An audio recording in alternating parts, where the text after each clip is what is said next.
Legendary musician na si Freddie Aguilar pumanaw na sa edad na 72. Post ng asawa niya bago pumanaw nag-trending. Pero bago ang lahat, kung ikaw ay bago sa aking channel, huwag kalimutan na mag-subscribe at i-click ang notification bell for more trending news. Nagluluksa ngayon ang local music industry dahil sa pagkawala ng maalamat na folk musician at singer-songwriter na si Freddie Aguilar. Pumanaw si Freddie sa edad na 72 bago ang kanyang naiulat na pagpanaw, isang post marahil mula sa isang miyembro ng pamilya ang ginawa sa Facebook na humihingi ng panalangin para kay Freddie Aguilar. Mabilis na binaha ang post ng mga mensahe mula sa mga tagahanga at taga-suporta na nagnanais na gumaling siya. Walang karagdagang detalye na ibinunyag hinggil sa kanyang pagkamatay, bagamat kumalat online ang isang larawan niya na nakahiga sa isang hospital bed. Ang unang nagkumpirma sa kanyang pagpanaw ay ang abogadong si George Bryons, General Counsel ng Partido Federal ng Pilipinas, kung saan minsang nagsilbi si Freddie bilang National Executive Vice President. Ilang araw bago mawala si Freddie, nagpost ang kanyang asawa si Jovi sa Facebook na nagpapahayag ng kanyang pasasalamat sa mga nagpakita ng pagmamahal at pagmamalasakit sa kanya at sa kanilang pamilya.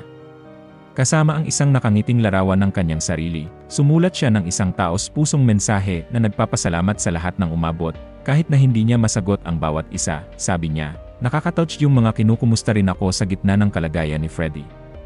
Hindi ko kayo maisa-isa replyan pero wag kayo mag-alala, okay lang ako. Always finding courage in the face of fear." Inamin niya na ito ay isang emosyonal na mahirap na linggo, puno ng mga sandali na nagpaluha sa kanya. Gayunpaman, sinabi niya na hindi niya kayang maging mahina. "Kailangan ko palaging magiging malakas para mabantayan ko siya oras-oras." Binigyang diin ni Jovi na ang kalagayan ni Freddie ang kanilang pangunahing prioridad at humingi siya ng paumanhin sa hindi pagbabahagi ng mas detalyadong mga update, na ipinaliwanag na ang impormasyon ay itinatago sa loob ng pamilya at malalapit na kaibigan. Tiniyak niya sa lahat na si Freddie ay nasa mabuting kamay at tumatanggap ng lahat ng kinakailangang medikal na atensyon. Binanggit din niya na hindi pa magagamit ni Freddie ang kanyang telepono, ngunit nangakong ipaparating ang lahat ng mensahe ng pagmamahal at suporta na ipinadala sa kanya. "To my dearest close friends, don't worry about me. Magpapahinga tayo pagpagod na tapos lalaban ulit." Sa isang hiwalay na post, patuloy na ipinakita ni Jovi ang katatagan.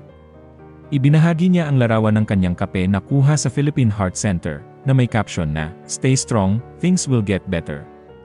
It may be stormy now, but it can't rain forever."